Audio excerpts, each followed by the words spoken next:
Bueno, pero se acusa que varios tendrían ahí, ¿no? Albert Einstein, se acusa que incluso sufrían Asperger, autismo. El propio Messi se sabe que tiene autismo, ¿no? Ahora vamos a hablar un poco de eso, pero, y claro, entonces, ¿a qué se debe el éxito? ¿O dónde estaría efectivamente medido? ¿Y cuándo le han diagnosticado a él? Bueno, absolutamente tardío, después de que ya fue exitoso. Entonces, a veces más bien el diagnosticarse antes hace que justamente nosotros más bien le generemos trastorno a los niños. Cuidado, ¿no? Entonces, cuidado más bien con trastornar a los niños. Eso es muy interesante lo que tú has dicho, ¿no? Yo tenía estas características y ciertamente nuestros padres antes, pues, y los profesores mismos, ¿no? No estábamos tan preparados para esto y quizá en buena hora, porque si no, nosotros hemos crecido más libres y nosotros hemos tenido que aprender en el ensayo-error. Ahora los papás no quieren que nos golpeemos, no quieren que nos vaya mal y nos cuidan mucho también a veces, ni que nos ensuciemos y otras cosas. Muchos de nosotros hemos crecido en medio del barro, jugando y la lluvia y todo, y al final hemos sido mucho más resistentes, ¿verdad? Pero ahora el niñito que tiene que estar limpiecito y ojalá ahí en su vitrina, pero, en fin, entonces reitero, la manera de evaluar tiene que ser naturalmente, ojalá también multidisciplinario, no puede ser solamente emocional, tiene que ser neurológico, ¿no? Psiquiátrico y, ¿por qué no médico? También de repente, como les había dicho, de repente no es tema psicológico, tema es de la visión más bien, ¿no? Entonces, tiene que haber una evaluación, ojalá multidisciplinaria para cualquier cosa. A ver, entonces, qué buena participación, Clara. ¿Alguien más quiere decir algo ahí hasta el momento?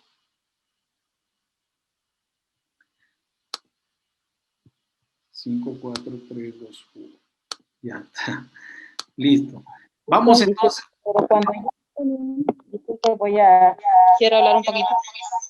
Cuando ya vienen los estudiantes con este tema de TDAH, que ya vienen ya de otros establecimientos con esos estudios, por ejemplo, me tocó un caso así que venía ya con su diagnóstico realizado, ya con sus pruebas elaboradas y tenía como 50 hojas de que él sí tenía TDAH.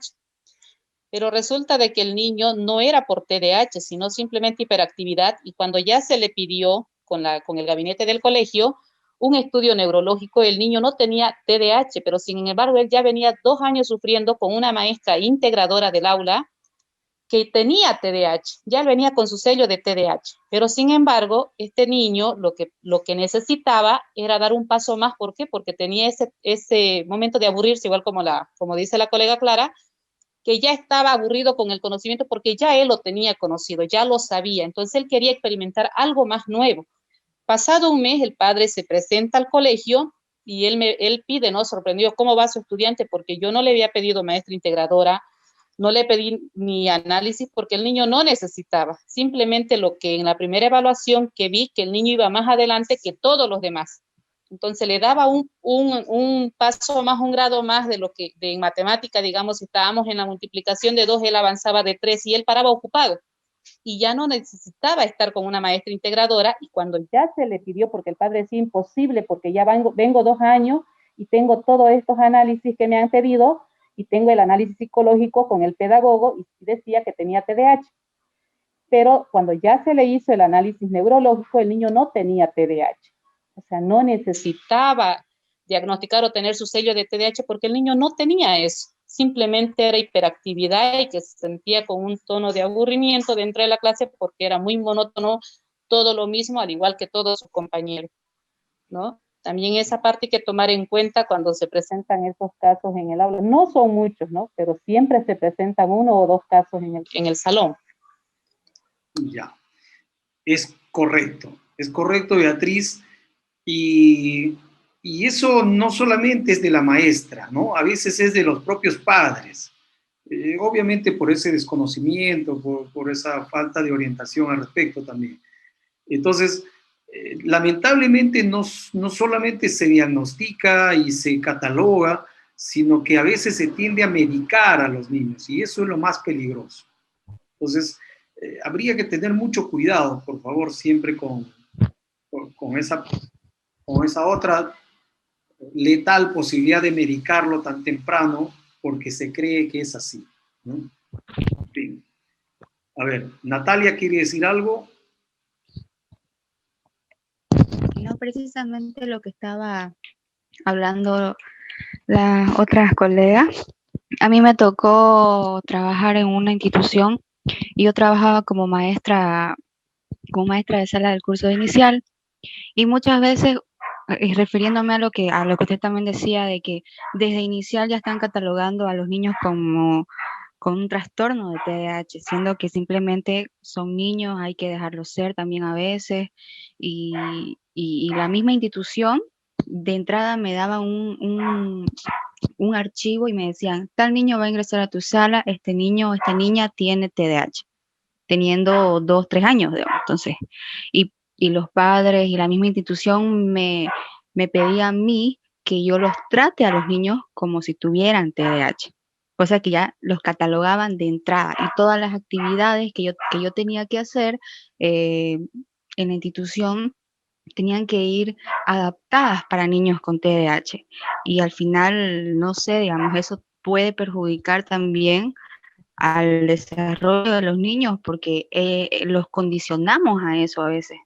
No es que tengan el trastorno, sino que también a veces los podemos condicionar a eso. De acuerdo.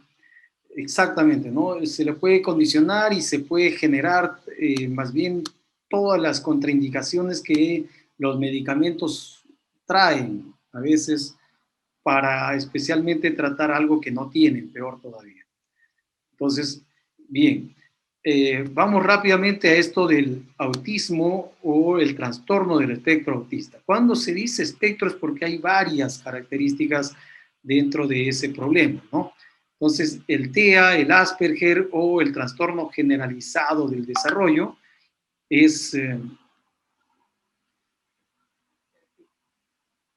tiene estas características, ¿no?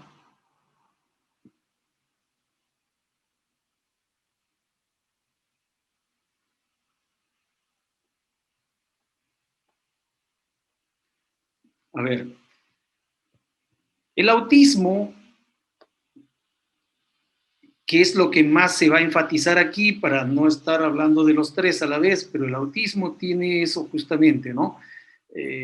Principalmente la persona no socializa bien, no tiene esa capacidad, ¿no?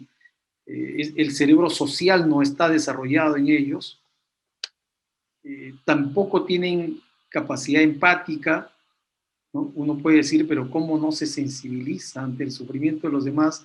No tienen empatía, ¿no? Y por supuesto, sin embargo, tienen todos también la gran capacidad o posibilidad de desarrollarse en lo que les gustaría, ¿no? El autista, cuando encuentra su vocación, es una persona que es absolutamente eficiente en eso que hace.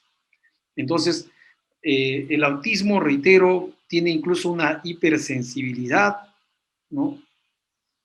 No puede vivir con ruidos fuertes, algunas imágenes también le afectan, ¿no? Especialmente colores muy fuertes.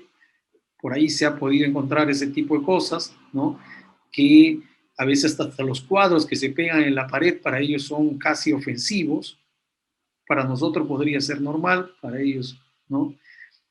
Y tiene mucha dificultad para adaptarse al cambio. Por ejemplo, si una persona cambia de ubicación de vivir y por ahí estábamos viviendo en alquiler y nos vamos a vivir en otro lado porque ya se compró la casa, ese periodo de adaptación para ellos es súper difícil, muy, muy complicado, ¿ya?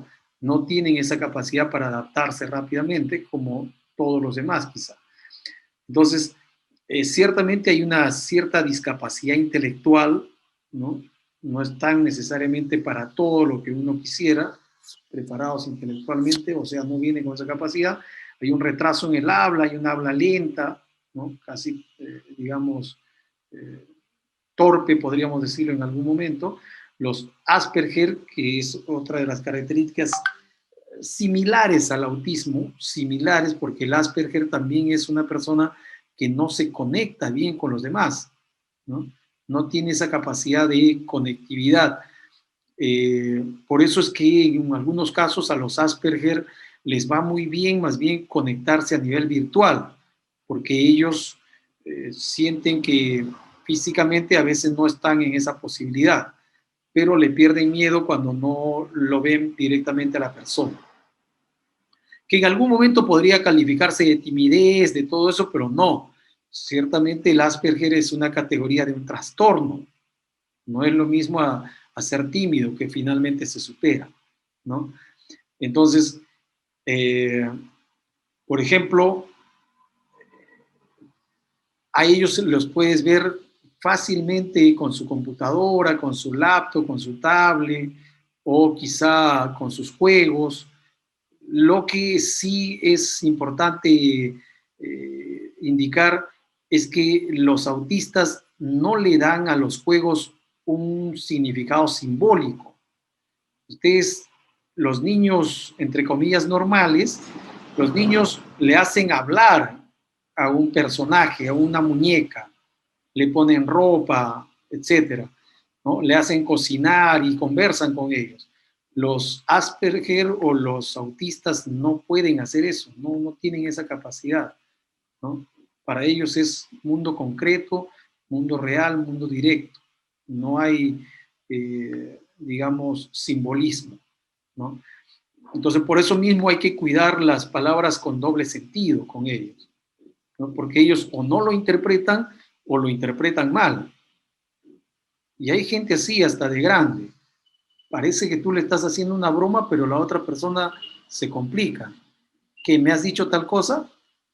¿Que me has querido decir esto? ¡Wow! ¡Qué complicado! No, es que te estoy haciendo una broma, es más, te estoy halagando. No, pues no me gusta, no quiero que hagas eso. Pero, y uno diría, ¿qué problemática?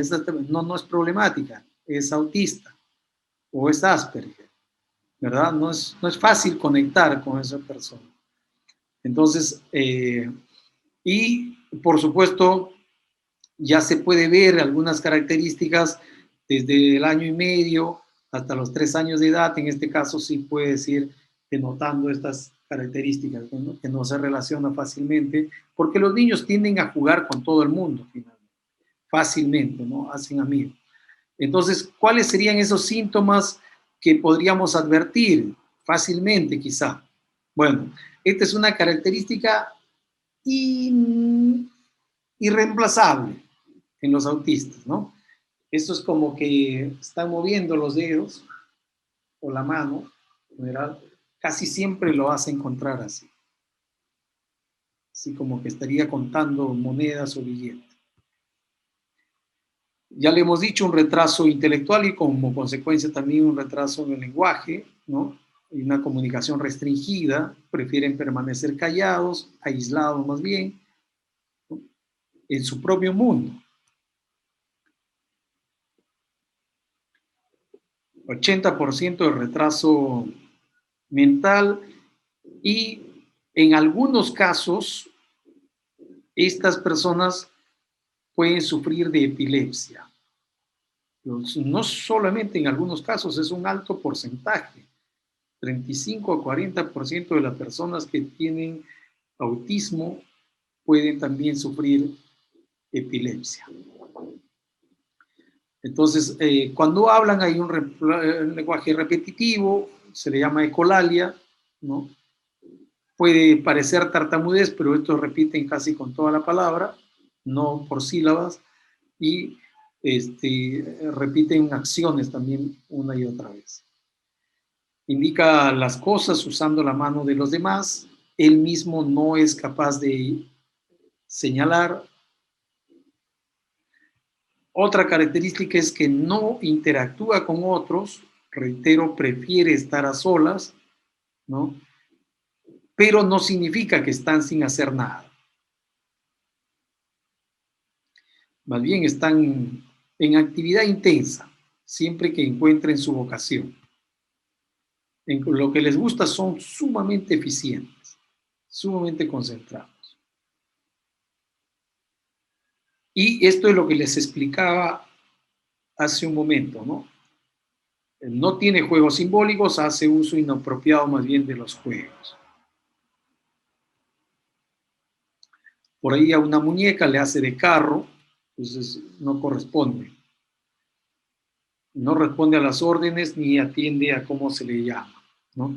Pareciera que está tan concentrado en algunas cosas que le estás hablando, es más, le mueves la mano y no voltea, mira. Eso podrían ser algunas características, ¿no? No, aparentemente no tiene esa visión panorámica también. Entonces, es propio justamente de ese retraso intelectual que tiene, ¿no? En fin, entonces, fíjense ustedes, decíamos que los autistas tienen dificultades para adaptarse a los cambios. Resulta que si le mueven de una escuela a otra, cambio de grado con otro profesor, otra profesora, cambio de compañeros, uy, es mucho sufrimiento para ellos. Ellos evitan el contacto visual, quieren aparentemente estar solos, solas. Ya les habíamos dicho, nos señala con él mismo los objetos para mostrarnos, ¿no? Cuando la otra persona lo hace, sí, exactamente, es una ayuda para ellos. Parecen no estar conscientes cuando una persona les habla, ¿no? Exactamente, mirando a un solo sitio ellos. Más aún si les interesa eso, entonces no te van a prestar atención fácilmente. Tiene reacciones poco habituales al olor, al gusto, al aspecto, al tacto, al sonido, las cosas. Ya les habíamos dicho que tiene una hipersensibilidad, ¿no? A este niño, a la niña le puede aturdir un ruido que para nosotros podría ser incluso en decibeles normales, pero para ellos que tienen alta sensibilidad los aturde, ¿no? Y en algunos casos lo vas a encontrar que se están riendo sin motivo aparente, pero ellos sí tienen la razón para hacerlo, ¿no? A ver, entonces, como les decía al principio, estos niños no tienen empatía, no pueden empatizar con otros, no se ponen en el lugar de los demás, ¿no? Y pueden ver algún sufrimiento y quizá alguna injusticia también, pero no van a reaccionar como reaccionaría cualquiera ante un acto de ese tipo, porque no hay empatía, ¿no? Y obviamente no mantiene la mirada, prefiere que no le abracen, o sea, no es que sea frío, deshumanizado, no tiene esa capacidad empática para generar sinergia con los demás. ¿Ok?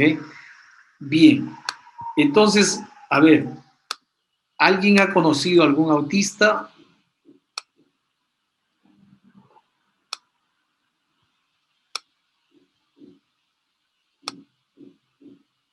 Por supuesto, una mejor comunicación. A ver, Clara Luisa, sí, díganos, Clara. Sí, es que yo como educación especial he atendido todos estos casos y en Cuba tuve la oportunidad de trabajar en un centro que se llama Dora Alonso, que es de niños, solo de niños autistas, ¿no?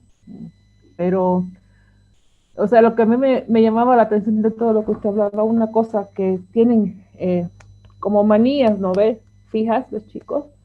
Recuerdo que había uno que tenía un martillito de esto, como el de un chipote, le dicen, ¿no? Esos martillitos de plástico que tienen pito. Y este chico era todo el día, así, tic, tic, tic, ni para el baño se lo podía quitar porque ataque le daban, ¿no? Y a mí me llamaba mucho la atención que, o sea, no, ahí tengo dos casos, uno que parecía que su mamá le lloraba todo y el niño era así como una piedra y le llamaban por su nombre. Y cuando empezó, ya como a los 9 años, a hablar algunas palabras, hablaba en tercera persona, cuando hablaba de él, ¿no? Entonces decía, Pepito hizo esto, ¿no? Pero no era él, era Pepito, ¿no? Así como, yo no. Y otra niña, que sí, esa chica le perdí el rastro hace unos años, pero espero volver a encontrar que esta niña era autista, sí, pero de libro hasta los 15 años. A los 15 años estaba un día dibujando con su hermanita, o sea, su hermanita estaba dibujando en la mesa de su casa y la chica le quitó los colores, así va, y las temperas y todo esto, y empezó a pintar, y cuando nos empezamos a ver sus dibujos que parecían abstractos, habían sido como ciudades, como ella parece que era como ella veía la ciudad, digamos, ¿no? Y vinieron gente del mundo entero a estudiarla porque se desató a pintar y todos los días pintaba y pintaba y pintaba y pintaba y se exponía en sus cuadros todo porque era no hablaba con nadie, nada, pero sí pintaba, ¿no? Y después, no sé si seguirá esa terminología porque hace un tiempo que no lo escucho, que decían autistas de alto rendimiento, ¿no? Que eran estos que parecían geniecitos, que no hablaban nada, pero escribían o hacían cosas que uno se quedaba así como que le decían, ¿no? Y entonces nos decían, no, estos son de alto rendimiento, digamos. Y yo me quedaba así, dije, pero no puede haber alto rendimiento si no se emociona por nada, ¿no? Si no tienen esa emoción, ¿no? Y eso sí he vivido con los autistas. Y lo que usted dice de los cambios, le cambiabas el color de la pintura de un aula y ya. Y eran 1 o 2 por aula, ¿no? Pero tú cambiabas un color o la cortina o algo y ya se atacaban ese día, ¿no? Ah, interesante, ¿no? Uno tiene que favorecer que se adapten definitivamente. Y hacerle por ahí recordar que mira que tiene la carpeta y la pared similar al otro lado. Uy, genial, estás ayudando a que se adapte. Esperanza. No sé dónde se ubicaría un caso que yo conocí, bueno, son 2 casos, pero explico uno, parecido a lo que dice Clara Luisa de las personas tipo genio. Era un niño que en todas las escuelas en Bogotá lo habían sacado de todas las escuelas, o sea, él no podía seguir porque era demasiado travieso, mordía a los compañeros, o sea, lo peor que usted puede tener en un salón, ya lo pasaban de un lado a otro, pasó de colegio en colegio. Y gracias a Dios, cuando tenía 7 años, él perdía todos los cursos, o sea, como en ningún lado aprobado. Cuando tenía 7 años, uno de los rectores se dio cuenta que el niño no tenía ningún problema de aprendizaje, sino que el niño lo que era que podía, por eso no se adaptaba en ningún lugar. Y lo empezó a llevar de curso en curso hasta que llegó hasta el último año de colegio, que en Colombia es 11. Aquí sería en Ecuador tercero de bachillerato. Y el niño ya tenía 8 añitos y él llegó al último curso y superaba a los compañeros de 11. Y en Colombia sí es permitido irnos avanzando según el nivel que importa la edad, ¿sí? Entonces ya el profesor dice, no, pues ya no podemos hacer nada con él porque ya no, o sea, le da clases a sus compañeros de último grado. Y él lo presenta porque hay un plan donde se puede presentar a esos niños a las universidades y ellos tienen que ganarlo y promocionarlo con becas, porque además el niño era pobre, era de un barrio muy pobre. Y lo promocionan y lo ganan en la universidad. Y él va de 8 años a la universidad y es médico. A los 12 años es médico. Entonces, ese caso, yo digo, ¿dónde lo ubicamos? También hace poco, creo que el año pasado, o el 2019, un niño en México, también químico desde los 8 años. Entonces, ¿dónde ubicamos estos niños y cómo detectar que no es un trastorno, sino que es una capacidad?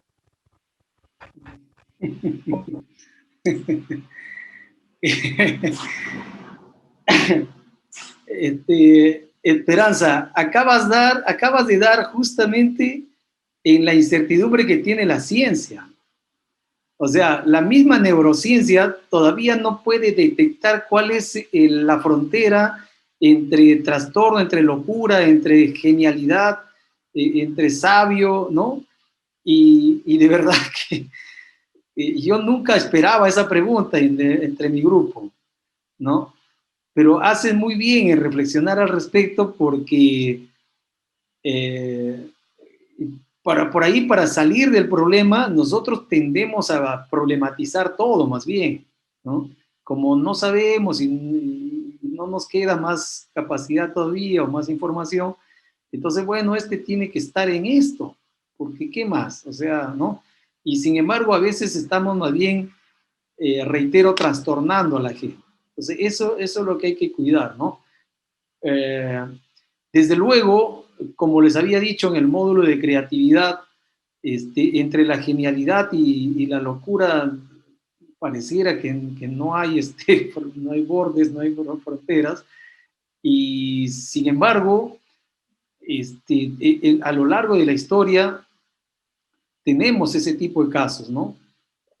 Y por eso yo decía hace rato, a veces yo en realidad no quiero tender a ningún extremo, porque también, ya saben ustedes tienen que saber esto, se ha dicho más bien que el mundo de la medicina tiene tantos intereses y tantos, digamos, tanta rentabilidad y tanta ganancia, que se amarra por algunos sectores y hace que se generen una cantidad de trastornos, porque de esa manera también se producen más medicamentos y se puede lucrar con el sufrimiento de la gente.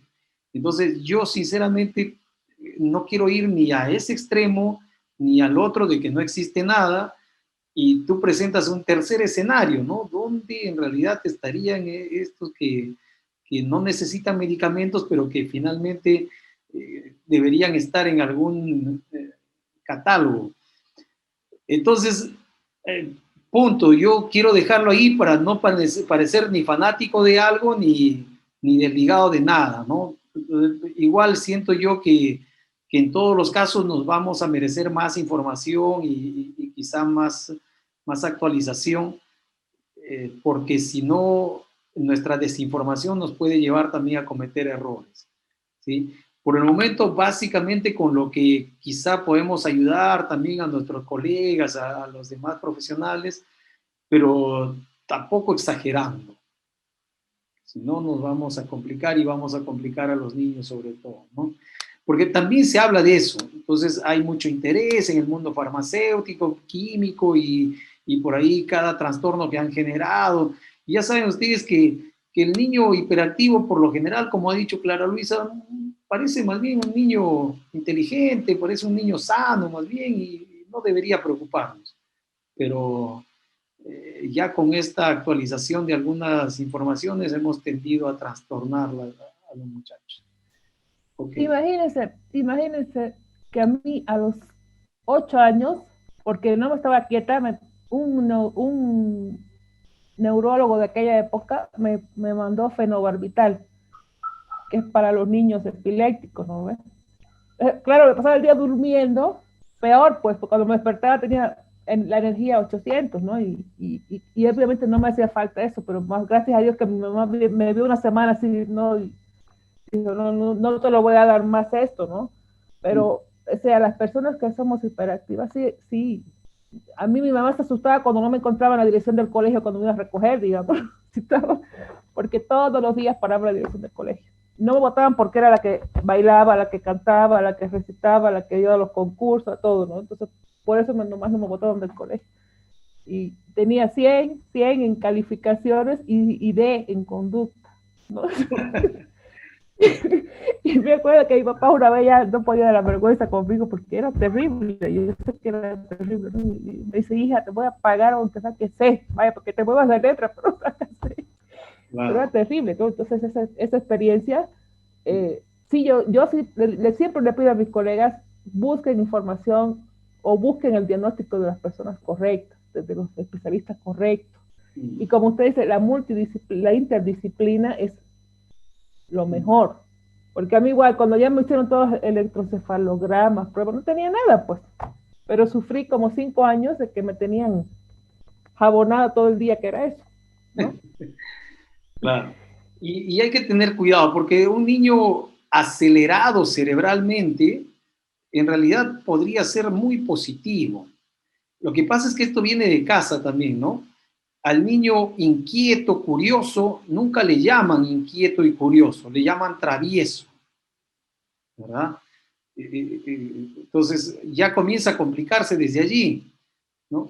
Entonces a un niño que está quizá buscando descubrir muchas cosas, nunca le llaman sano, ¿no? Este es un enfermo, dicen, porque no, por aquí, por allá, y se ensucia, y se cae, y se golpea, y pareciera que no sentiría, pero sigue ahí, y ya mira, el otro día cómo lo tiene el brazo, mira, todo pelado, pero sigue este. Claro, entonces, este es un enfermo, le dicen, no le llaman sano, más bien.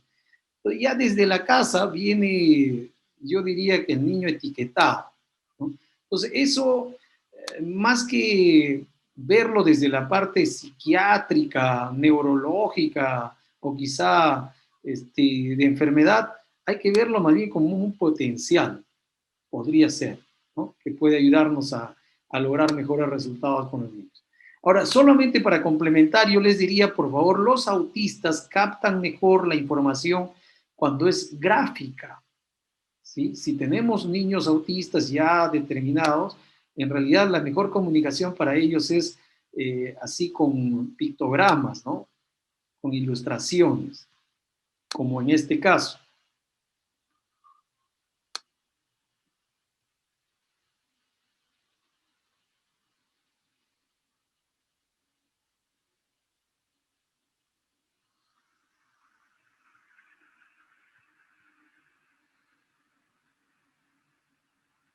Y así, incluso las indicaciones de por dónde ir son muy positivas para ellos, ¿no?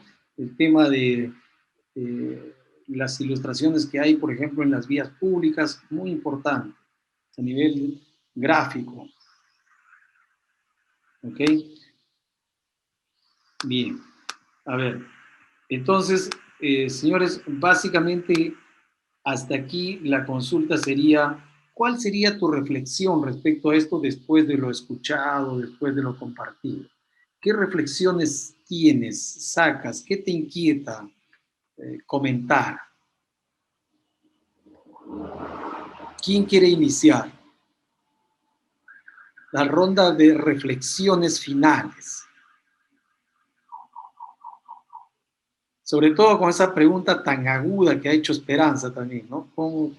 ¿Cuál es la cosa aquí? ¿Estoy o no estoy en...?